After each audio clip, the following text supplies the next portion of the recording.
Welcome to the Mind Your Own podcast with Aaron Sorensen and Sasha Durkin, where we stick to sports, except when we're not. Hello and welcome to another episode of the Mind Your Own podcast. I'm Aaron. I'm Sasha.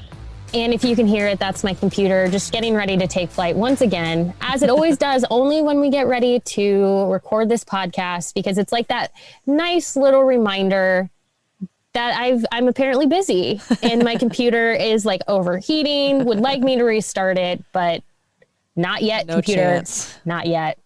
Hold on. How are you? I'm well. How are you? Good. Spring game week for Nebraska. It's also the women's golf team for Nebraska finds out. By the time you're listening to this, you actually may already know. They find out if, as a team, they make it to the NCAA regionals or not. I believe, if I'm not misquoting this, I can go look really quick for anyone who's interested. So Nebraska just tied for second at the Big Ten Championship, which is its best conference finish in women's golf since 1984. The team has not qualified for the NCAA regional play as a team. So not just individual players, but as a team since 2008.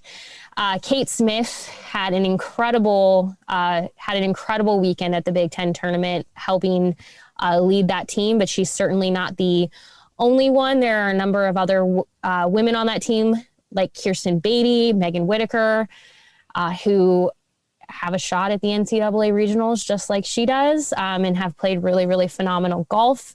So that's also happening this week. Just a little like side tangent, but that I think sometimes, especially in this bizarre year of sports colliding together, it can be really easy to forget about. But yeah, Nebraska women's golf has a really good shot at NCAA regional play. And like I said, by the time you're listening to this, it may already be out there. So, but keep an eye on that. That's really exciting if that pans out for Nebraska. Yeah, that's awesome. Congratulations to Kentucky, your NCAA women's volleyball champions. Craig Skinner, if anyone is looking for the Nebraska tie, because of course you have to have it. He is a former assistant for Nebraska volleyball, but Kentucky has taken the title. So it's been a good week. It's, good week for women's sports so far. Yes, absolutely. Although I do want to just bring this up really quick, because we could talk about this every week. And this was not what we were going to talk about on today's podcast, but I just kind of wanted to bring this up. When we talk each week, like we did previously about the NCAA women's volleyball tournament and some of the disparities there, when we talk about the women's basketball tournament and the disparities between that and the men's team, I need people to understand that this stuff just doesn't go away overnight. It's not like because these tournaments are over that the conversation is done. I want to just point out that the women's College World Series is also getting a very harsh light shown. If anyone wants to know what it's like to be a writer, and you're like, oh, writers are always like grammatically correct. Sometimes my own words don't often make sense in my head.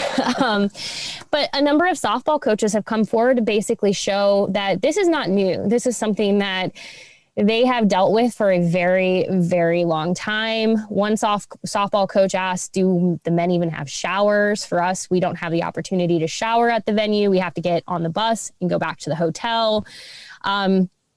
There's a lot of this microscope is getting like, it's highlighting so much right now. But the thing is like, none of this is new. Mm-hmm. I think what it's showing for me is that we just haven't been paying attention. And I am admittedly terrible about this. Like, I think about the things that I just missed in broad daylight. This conversation can't stop. So as we move forward from the women's basketball tournament, the volleyball tournament, and we start to move forward, if you hear softball coaches bringing forward concerns about the Women's College World Series and you say, well, why haven't they brought this forward before? I promise you they probably have. And I shouldn't even use the word probably. I guarantee you they have expressed concerns, but no one was really listening. Now people are listening. Yeah. So they're using this as an opportunity to say, hey, we also have some issues that should be addressed. So when we talk about these things will keep coming up. I just want to point out for people who are like, but it's all about viewership. In 2019, the softball tournament drew an average of 1 million viewers. Baseball, the men's College World Series drew 1.1 million. So when it comes to viewership, who's watching, people are watching women's sports. And we saw that with the outcry when, the coverage wasn't there for women's volleyball. Yep. And the long story short is we have to keep caring about this stuff. So I don't want to, I could just dive into this for ever and ever and ever, but there's a lot of things that need to happen. The stadium where the Women's College World Series is held in Oklahoma City, that stadium is in need of its own renovation. The facilities have been lagging behind the men's. Obviously, we know the men's tournament, if you're familiar with Omaha at all, parted ways with Rosenblatt for a brand spanking new TD Ameritrade to essentially hopefully guarantee this marquee event in Omaha and guarantee it stays here for years and years and years to come. It is top of the line. I have been in all like the underbelly of that place, and it is top of the line. Yep. The women are not quite at that place with the venue that they are at. So these frustrations are real.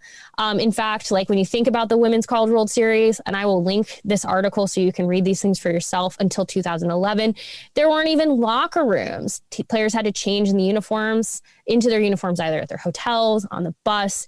There were no restrooms in the stadium dugouts. The coaches begged for restrooms and they gave them a portable option, which is better than nothing. But long story short, let this be an example that when I just said 2011, this stuff isn't new. These coaches have been calling for more attention to this for a long time. So kind of like I've said on other topics, keep this energy going, save this energy for all of these things, because we cannot solve everything at once, but we can certainly break away chunks of it. So as the shift starts to look toward the Women's College World Series, that is okay, because we need to keep that energy going. The athletes certainly deserve it. So we can link that, read about it, but again, save that energy, keep it going. Yeah. I mean, we could do every single week. I think we could do something different that we need to talk about when it comes to women's sports or injustices of any kind, because they are prevalent in our world. And I think that continuing to draw attention to these things continues to help put it on people's radar. Don't bring up the viewership thing, because obviously the numbers are pretty similar. So it doesn't have anything to do with that. It doesn't have to do with the revenue. It should be equal, period. And it's okay to admit that, hey, I've been missing these things all along, because even myself, like I think like, how have I missed some of these things? They're right there in front of me. And how did I think it's easy to just sometimes be complacent with kind of how things are. It's just, this is how they are. And so you don't really think anything else until it starts to get pointed out, and you start to realize like, oh, that's how it's been. That's not how it should be. But also things evolve and our perspectives of things change. And obviously women's rights are constantly being fought for. That's not new. So things just, I mean, this is when we say like the whataboutism, where it's like, well, what about this? I understand that there are so many pieces beyond just women's basketball, women's volleyball, women's softball, where yes, there are so many things that need to be addressed, but we have to work in chunks. Otherwise, we can't solve all of the world's problems at one time. So we kind of have to just start with what we're able to manage. And if you can if you can fix this, then we can move on to this. And if we can fix that, then you can move on to this. Sometimes I think people want to take on too much, that it's too difficult to solve. Sometimes it's just start where you can. And that also means, for the record, that everyone does not have to be focused on the exact same thing. Just because maybe I have put my focus here doesn't mean you can't be focused over here, because we're going to both end up working toward the same goal. We just all have things that matter to us and the things that we wake up every day and want to fight for. And that's okay. I think sometimes we like want to go after people where it's like, why aren't you more vocal about this? It's like, no, like, let's all like stop trying to take on everything as an individual person and understand that, like, Sasha, she may be going, hey, this is the thing that really matters to me and I'm going to fight for it today. And I'm going, that's awesome.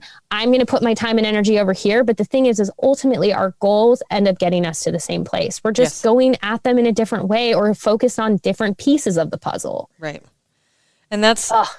I mean, I use this analogy like all the time, but it's the snowflakes that build your snowman. Like, the only way you can build a snowman is to collect snowflakes. And I see those snowflakes as the little stepping stones that get us to the greater picture in addressing some of these issues. Yeah, we'll get there. We can keep talking about this forever. The one thing that I told Sasha that I wanted to talk about last week, and then we completely change gears because of Texas, which was really, by the way, really quite interesting, because right after that podcast had pretty much recorded and then we had gotten everything ready for the day, the Las Vegas Raiders put out the tweet that said, I can breathe, I believe. Anyway, long story short, 1 week ago when we were recording, Derek Chauvin was found guilty on all counts that were brought against him in the murder of George Floyd. And as somebody who is actively behind a brand account currently and has been, this is a reminder for anyone who has any kind of social presence. It's okay to not say anything. It's okay to step back, delete your scheduled tweets, anything you have scheduled, just get rid of them for a little while, because you know what, the conversation is more important than whatever thing you thought you were going to share. But then also, like, something like that, you don't always have to have a voice on. Now, to be fair, and we kind of touched on this with Texas, but I think it's important to reiterate for anyone who is not 100% sure. A lot of times when something happens, like what happened with the Las Vegas Raiders tweet, you jump after the social team.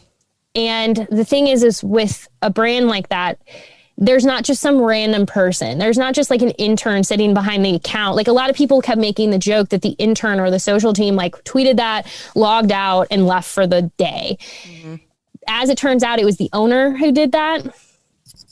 Y'all, I have been fortunate in my career that I have had a lot of companies, brands that I've worked with that trust me when I say, hey, I'm not comfortable with this, or hey, I think we should do this, or hey, I'd like to get some feedback on this. I've been very fortunate that I've had really good partnerships in that sense, but that is not how it always works. There are times where a CEO or an owner or this person or your director of marketing, somebody storms in and is like, we're doing this or we're not doing this. But the people who take the brunt of that are the social media managers, the social media team. That's not to say social media managers don't mess up. Right. They have. Everyone can potentially have something that like they screw up on.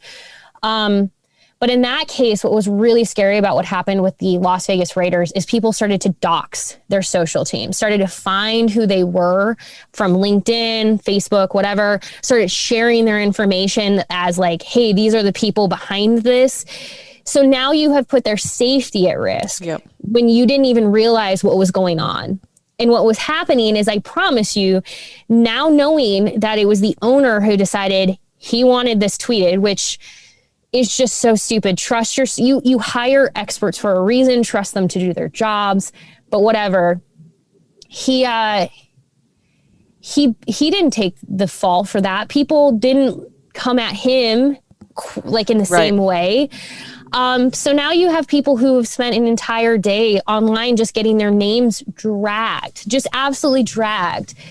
That is why I think social media can be very good for accountability. Mm-hmm. But I think sometimes we so quickly want to jump to like canceling people without understanding maybe context. What actually is happening here. So for the record, there's a reason I didn't tag Texas in my tweet last week, because I don't know that person behind that account and how much they had to say with it, like how much say they had with that. Right. I told people I didn't want that energy. You know what people did? They still tagged Texas. Right. So great. Now, like, I don't know if that, like, maybe the coach, like, we just jumped to this idea of like attacking like what we think we know before we do know it. But now, great, you have put all of these Las Vegas Raiders social people's names out there to be attacked without knowing what was actually happening. Yeah.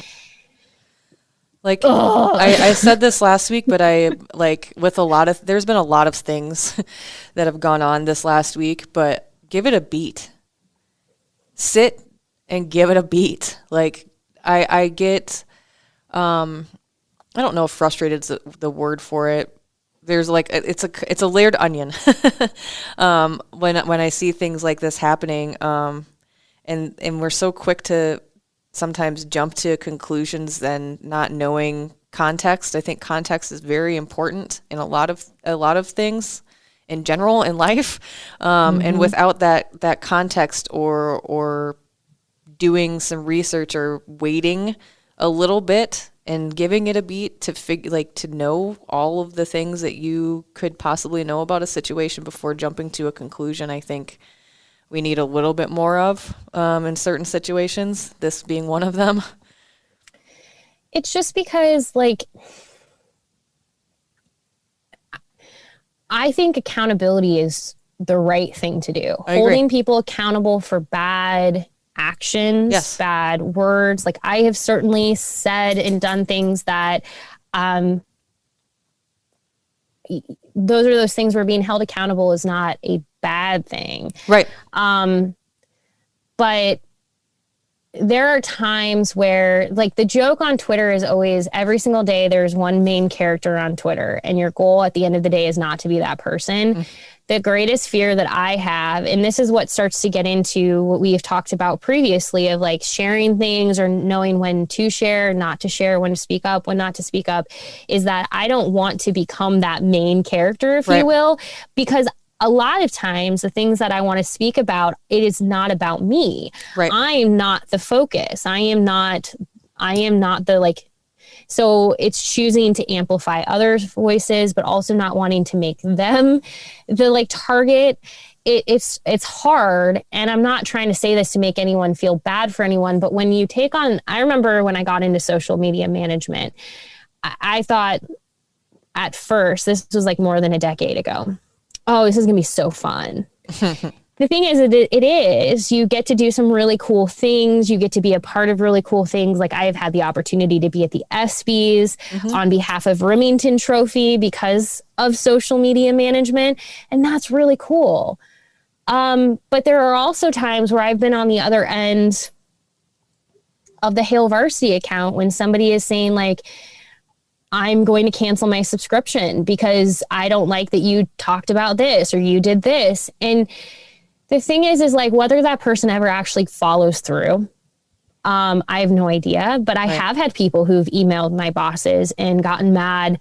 They don't know that they're getting mad at me. And this isn't just at Hail Varsity. This is like in anything I've done. But you spend a lot of time almost just anxious because it's like, at what point am I going to upset somebody?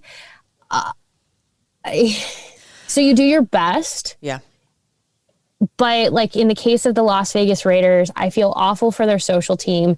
They're experts in what they do. And they had a person who undermined them. Yep. And they're the ones who dealt with it.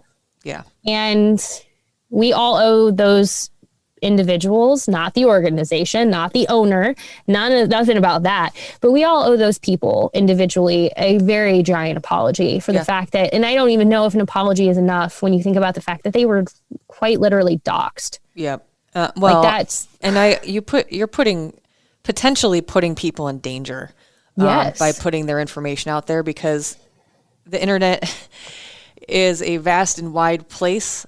And you don't, like, I'm not like, this isn't like I'm scared all the time thing, but like, if that happened, I would be terrified that someone the wrong person got my information, and then something bad potentially could happen, because you don't know who has their information now. Yeah, you don't. And that's the scary part. It has led people, is people leave journalism, they leave social media because they can't, it's a lot. Mm-hmm. It can be a lot every single day to wake up and be like, well, I guess let me just go take them, hey, excuse me. Apparently my dogs have decided that they now also need to be included in this conversation. But yeah, it's just like every day you wake up and it's like, all right, fingers crossed and hope for the best. And I don't know.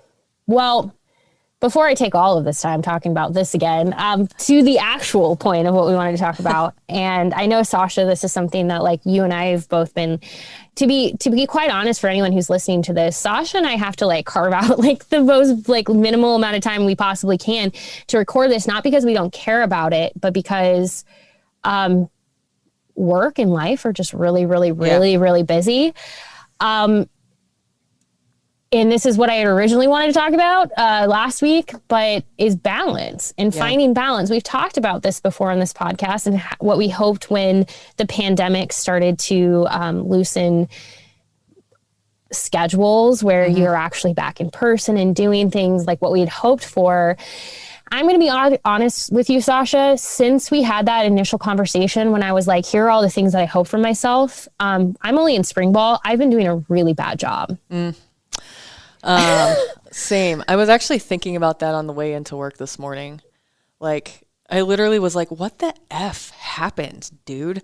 Like, I'm usually really, I have been for the better part of, I don't know, 4 or 5 years now, been pretty good about figuring out what my balance is.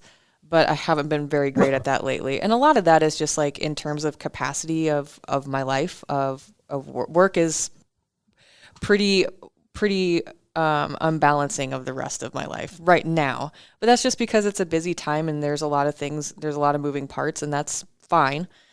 But I do find myself more and more like, not forcing myself, but like today I was like, where does the gym fit in? Yeah. I'm going to have to do it at 4:30. That's fine. I'm totally cool with that. But then I got to go. I should probably go to bed earlier tonight, which I'm also, finding balance when things are kind of chaotic is really difficult. But figuring it out is important so that you are able to stay ahead of like burnout, I guess. Yes. Just being aware of it. I've found it like difficult lately. I've got some things coming up that I wanted to be better prepared for, and I'm not, and I'm okay with that. I'm not going to beat myself up about it. I realize that life happens. I mean, shit just happens, and it's okay. Some things I don't have control of. So like being able to let go of the things I'm not able to control. I actually posted something, a very similar conversation that a gal I follow on Instagram posted today, and it like really hit home. Like, am I getting upset about things because they're out of balance, or because I don't have control of them because I want more control right now? And being able to let go of the things that I'm getting frustrated with that I don't have control over allows me to be better balanced, if that makes sense. Yeah. I love that you said, where does the gym fit in? Because that's been something I've been struggling with, is like, and honestly, for me, it's like working out is just going to my basement. So it really shouldn't feel that difficult, but it's just like, even yesterday I was sitting there and I had work to do, but I had a little bit of time where I was like, okay, there's this live boot camp that I would like to do. It's at 4 p.m. It was like 3:45 when I'm realizing this. And I'm like, I technically have a little bit of time. I could go just do that and just get that done with, and just knock that out. And it took me, I'm even up until the point where I started, where I kept wanting to like talk myself out of it. Cause I was like, there's other things I could be doing. And I think it's just finding that balance of, okay, yes, there are other things you certainly could be doing, but at the moment, like this is good for my health. It's good for my mental health. It's a thing that I need to find time for. I have always notoriously really loved spring. Like the time of year that we are in right now, I've always really loved. And it's because like things start to slow down a little bit for me personally, because in the world of sports, May, June, July tend to be a little bit quieter, and then it ramps back up for the year. So I really, really try to enjoy this time. This year has been challenging because especially after a year where a lot of things were more quiet for a longer period of time, this spring has had a lot more jam packed into it because of that. And kind of finding balance for me and my schedule between spring football and volleyball and baseball and wanting to tell stories for, the women's golf team. And also there's stories within softball. There's things to care about, obviously, with soccer. There's so many things happening right now. It's a lot. And I often feel like I'm not doing enough. I am doing enough. I'm only one person, but then I sit and I beat myself up about like, when I take that little bit of time for myself, where am I maybe dropping the ball somewhere else? And I know that's not what it is, but like I said, we had talked about this probably a few months ago, just like the things we'd learned over a year where we had a lot of time to kind of sit and think that we would like to take forward. This is going to be a hard one. Yeah. As I am now putting this want into action. Because I see how it's so easy to just fall into bad habits of like, well, I'm just not going to work out. I'm not going to make myself dinner. I'm just going to order something. I'm not going to do this, because it's just really, really easy to do that. Yeah. It's very easy to do that.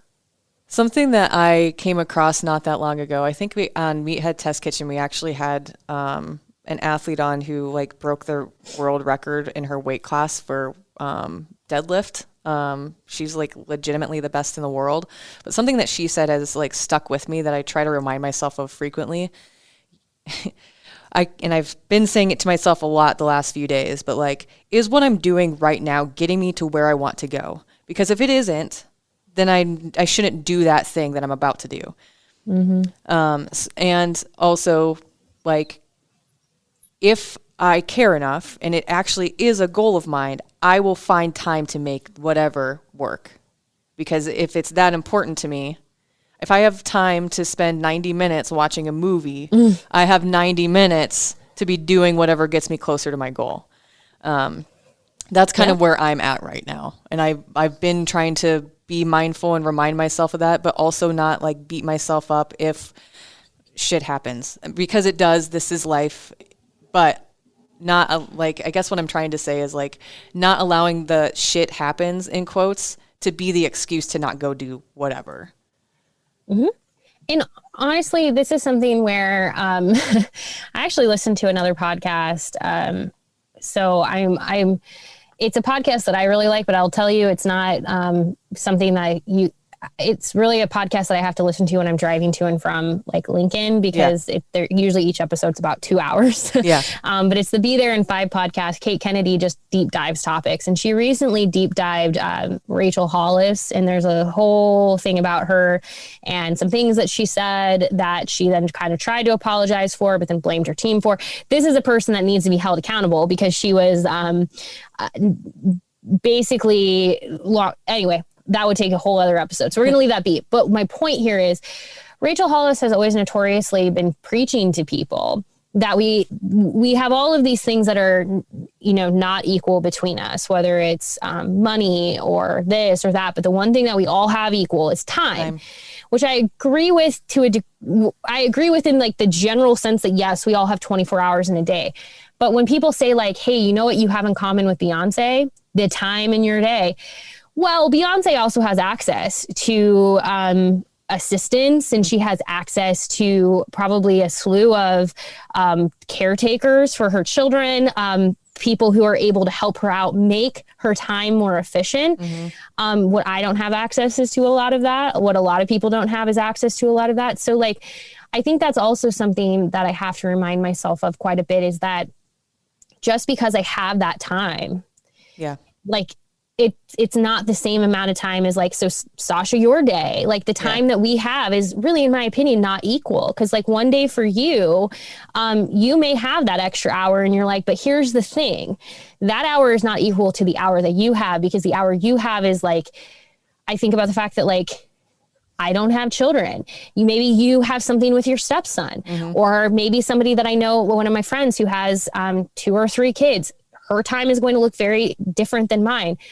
When I think about like balancing my time, I think that's another piece of it, is balancing my time, not balancing my time within what I think it needs to look like based on other people's time. Because 60 minutes is the same in an hour, but it is not going to be the same depending on just the lives we live. Right. I know that, like, not to fill this podcast with a bunch of cliche phrases, but like I remember too, sometimes when I get in that, like when I start to feel bad because I'm either not as available or multitasking and not focusing on something that I should be focusing on because I'm trying to get a billion different things done, like, and then seeing how other people are doing it, you know, comparison is the thief of joy. So like, I really try not to compare what I'm seeing other people doing compared to what I'm doing, just because of what you just said.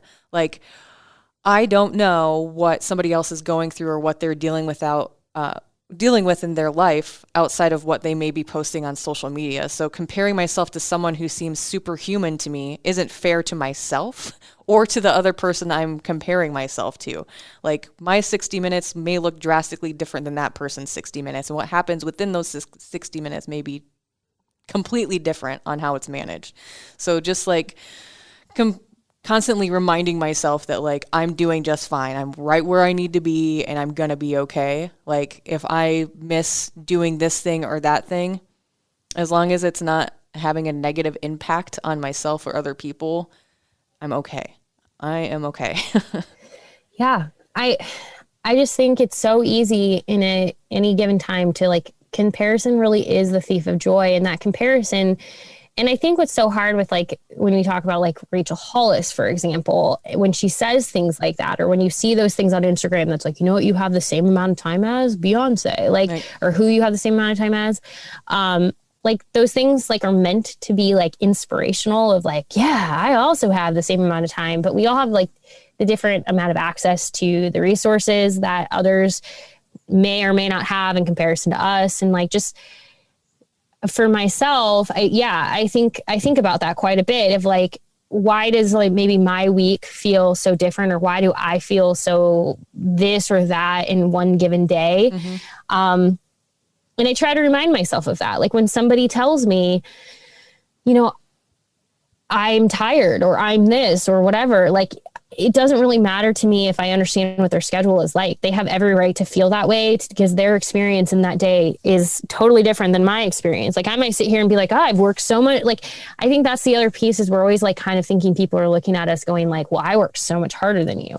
I also don't know what your day looked like. I don't know what you're going through. I don't know what's like, I don't know how you slept last night. Right. I don't know any of these things. So just when we try to find balance, I also think, and this goes back to something that we've always really brought up on this podcast, is also not only showing grace to others, but showing grace to yourself.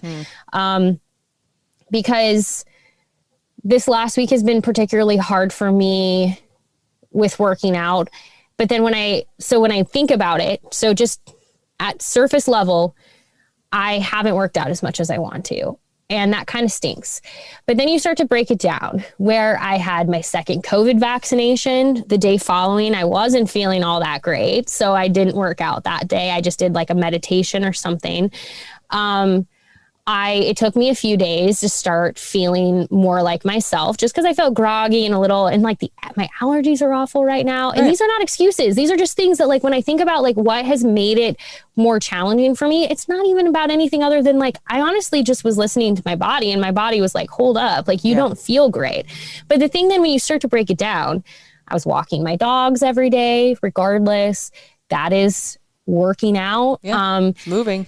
Yeah. Better I'm than like, you know, like sitting. maybe it's, yeah. So Seriously. maybe I'm not busting my butt on a boot camp, but I'm still doing something. Like I'm still like active. And I think when you start to realize like, what did I actually accomplish in my day? You start to realize, oh, okay, just because maybe I didn't get to the workout that I had maybe in a perfect world like to have gotten to, the reason I didn't was because of XYZ. Right. But that's okay because look at all the other things I did. Like I think about like Tuesday and the days that followed. I got a life-changing vaccine that is going to hopefully make my life, hopefully protect me, hopefully help eventually protect others. Right. That's pretty great. Like, Right. Don't worry about the like other pieces of it for a second. Yeah. Yeah, exactly. Well, specifically when we were moving, I legit didn't have time because I knew that if I did make the time, I'd be completely overdoing it. Like I use a Whoop and I was at like a 16, 17, 18 strain for the day, which is high. And I was like, if I get a workout in, I'm going to be at like 24 and then I'm going to be exhausted tomorrow and not be able to get as much done. So I'm going to be all right. It was actually a nice reset for me because then I was like, okay, here's what I have to do. This is my goal for this. And I was able to reevaluate my goals and now I have a better plan in place because I was kind of just like, whatever for a few weeks before the move. So it actually was a nice little reset. Taking advantage of the breaks that life forces you to take isn't always necessarily a bad thing. Like forcing yourself to slow down a little bit is okay. And sometimes just recognizing like plans, the best laid plans, they don't always work out. And that's, I think, hard with balance. But like, I think if the last year has taught me nothing else, it is that my time is valuable. And there are things where I do need to just actively say no and take a beat, to use what you have said, and just recognize like, this is important that I take care of myself. I am going to actively be working on that for the rest of my life because I am somebody who doesn't like to feel like I'm letting other people down or I'm not pulling my weight. So even like the day after I got the vaccine, I was feeling awful. Yep. Like, I mean, don't let me scare you, by the way. Like, if you haven't gotten your vaccine, Tomorrow. go get it. Like, I mean, I'm talking about like, I didn't feel great, but like totally a trade for the fact that like I am now fully vaccinated. You will be fine. I just didn't feel good. Yeah. I also haven't been sick in a really long time. So like, I think I kind of forgot what it's like to be sick. Like, I think I just totally forgot. But yeah, I just, all I know is I didn't go to football practice because I was like, you know what? I'm just like, I probably shouldn't drive if I'm not feeling well. I probably shouldn't. I wouldn't get behind the wheel of my car if I had a migraine. So like, why would I do this now? Right. That sucked. Because I felt like I was letting others down. But this is like so last night, my husband was like, hey, can I say something to you without you getting offended? And I was like, here we go. He goes, I just want to remind you that you don't have to be someone to everyone. And I was like, okay, like, just calm down, dude. Like, you're fine. Like, you're doing fine. You don't have to be something for everybody. Like, you are okay. Like, don't burn yourself out feeling like you have to do everything all the time. And I actually really needed that reminder because I have a habit of doing that when I'm not being very balanced in my life. And so I was like, I'm not offended. I needed the reminder. I appreciate it. Thank you. Yeah. And sometimes people like someone's opinion of you is not your business unless like you've done something to them. Right. If you have like actively done something to them, you don't get to be like, their opinion doesn't matter. But like if somebody just like sometimes simply doesn't like you because either you just don't vibe or they don't understand you, that happens. We cannot be liked. We cannot like every single person on this planet. We cannot be everyone's cup of tea. Right. Not everyone is going to be our cup of tea. There is a reason that we are all different. We are unique. And like that kind of goes back into when we talk about balance. Balance is going to look different for everyone. And I think sometimes when we try to like fit balance into this perfect box of like to be the best parent or to be the best this or the best spouse or the best this or whatever the case is, and it has to fit within these parameters, you're just making it difficult. I'm just going to You're just making people feel inadequate because then they think, or you're making yourself feel inadequate because you think like I'm missing something. The reality is all of our balance days and the way we balance them is going to look different. It has to. I'm just going to keep quoting like quote graphics now for the rest of the episode, I guess. But when you said that, it made me think of one that was like, stop expecting everyone to like you. You don't even like everyone. Because you don't. Lord, I don't. No, we don't like everyone. In fact, like some of you have even emailed us and been like, I don't always agree with everything y'all say. And I'm like, look, you know, like that is just how it works. Like we're not all going to agree with everything. And that is okay. I think when we can like, honestly, I think that makes us better people when we can like accept and acknowledge, like just because you don't like someone doesn't mean you can't respect them. Right. Or at least like just exist in the same world as them. It's like sometimes like it's like if we can't all get along and be happy, that like there's something wrong with that. No, I'm not asking everyone to like me. I'm just asking everyone to be civil to each other. Like exactly. I don't think that that's too much. I agree. Well, before we wrap this episode up, I want to share just a little bit of an email that we received, but the individual who sent it, he's talking about his daughter. I don't want to give away too much identifying information because he didn't say that we could. So without that explicit, like, okay, I just want to share a little bit of a highlight from the email. He shared something about his daughter. She is playing hockey, and long story short, a conversation basically came up about her pads making her look quote unquote fat. And that, like, I want to be clear how he has handled this and his family, his wife, they're doing great. Not here to help anyone parent. I just wanted to offer this up, especially for any of you with children who may be running into something similar, because my heart broke because like, I'm going to tell you right now, if you look at the studies between boys and girls, like little boys and little girls, like girls start caring about their weight at like an alarmingly young age. Yeah. Like, and as parents or as adults who want to help children be confident in themselves, that can be really hard because you're like, I haven't done anything that would convince you of anything other than the fact that you are more than beautiful and perfect exactly as you are. Yes. The reality, unfortunately, is this is our society. The beauty standards that are presented still so openly in front of people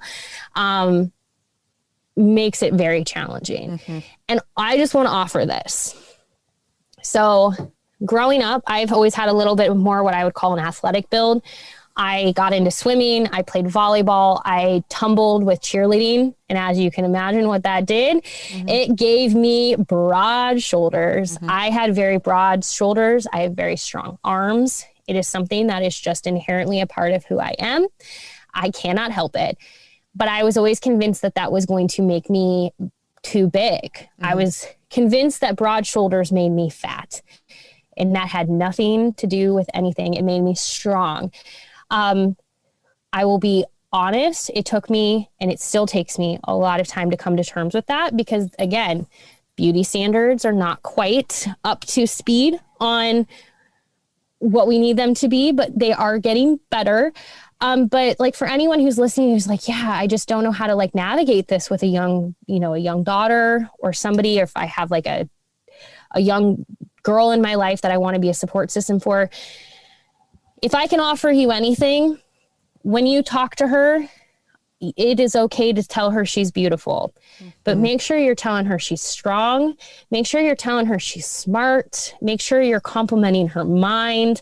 Make sure you're complimenting so many things that have nothing to do with the way she looks, because that is the hard part, is when we start to put our worth in the way that we look, we start to wonder, are my shoulders too big? Are my thighs too big? Are this blah, blah, blah, blah. And to be honest, it's going to be hard no matter what. Yeah. But Another If thing I that can just, that's my one offer, is just compliment the mind as well. And another thing too, I think that a lot of times as adults we overlook is the power of how you talk about yourself in front of your children. Being positive and speaking about your body or yourself in a positive way reinstills what you're saying to your children about them, because you are leading as the example. I think when I was younger, struggled a lot with my own weight, because of how I saw my mom talk to herself, and about herself in front of me. And I'm her daughter. I look just like her when I was growing up. And so I took those things as that must be what I look like then. So reinstilling positive affirmations to your daughter, to your sons, letting them know exactly what Erin said, but also being mindful of how you are speaking about other people and about yourself in front of them, I think also goes a long way in, I don't know what the word I'm looking for, reinstilling that behavior and what you're saying. Yeah. And, I always think like growing up with my mom, I don't remember my mom ever saying anything inherently bad, like about her own body or herself, but I do remember other people around me talking like, so I think just always being aware of like how that, and so everyone is aware, like kids are vicious to one another. Yes, like kids are going to say things to each other that like we really wish that they wouldn't. And all we can do is just keep, trying to speak kindly and lovingly to those that we can make an impact on, because it's not easy. But here's the difference. As a child growing up, I had this idea that things like my arms and my shoulders being big were bad. And I've had people point out that my thighs are large. I've talked about this on this podcast before. But here's the difference. Since I joined Peloton, one of my favorite instructors, her name is Jess Sims. I would say Jess Sims looks a lot like me as far as or at least what I could if I was working out as much as she is. But she's very strong. She has very strong shoulders, strong arms, strong legs. And like, I aspire to that now. Like I want to look strong because like, but at the same time, like I look at myself in the mirror and I'm like, you are strong. Like think of all the really incredible things that your body has done, all of the really incredible things your body can do.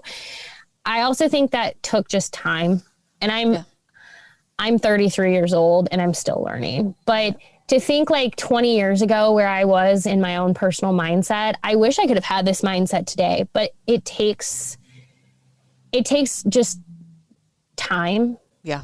But I think having people around me who were supportive of me beyond the way I looked made it so that wasn't something that I hyper focused on all the time. Yeah. I did it healthy enough for like being a kid, because boys and girls hyper obsess over the way they look. It's not just a girl thing. Yeah.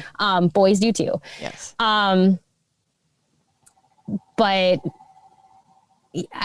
for, like I said, for anyone listening to this or for the individual who sent this email, just keep being the loving people that you are. The thing is no one's ever reaching out to us for advice. I want to be clear on that. Right. No one is ever like, hey, I need some, like, it's just more sharing, which I'm so appreciative that you're willing to share that with us. And all I would offer to you, and this isn't advice at all, it's just my like perspective, is like, you're crushing it because every single time you email and you share some of these things, I'm like, how fortunate are your children to have you, because you are thinking about these things. Right. Like, good for you. You're crushing it. It may not always feel like that, but like, I imagine like how awesome your children are going to be, because they're going to look at it and be like, my parents, whether you're married, divorced, whatever, single parents, doesn't matter. So many of you are just like, here are the things that I'm thinking about and I care about with my children. Yeah. Kids are going to be all right. The kids are going to be all right. Like that, I have very, very good like feeling based on the things that you so willingly share with us, which means the world, because if you're sharing that with us, I just imagine what you're saying to your kids, and that's pretty dang cool. Absolutely. That's amazing. Well, there are other things we're going to get to. We'll get to them one of these days. But you can always email us at mindyourownpodcast@hailvarsity.com. I owe like 10 of you responses. To be honest with you, this goes back to balance, have to find time. I forget sometimes to just even forward emails to you, Sasha, but like we're back on track. Balance, finding balance. But please email us at mindyourownpodcast@hailvarsity.com. You can tweet at us at Erin Sorensen or at Sasha72. I almost did your Instagram handle. I do that all the time. But we do appreciate you. Thank you for joining us for another episode. By the way, before I forget, next week is actually going to be a mailbag episode. I'm putting this in this episode so I don't forget. We'll put a call out on Twitter, but also send them to us. Yes. We'll be back to take all of your questions. See you next week. Bye. Bye. A Huda Media Production.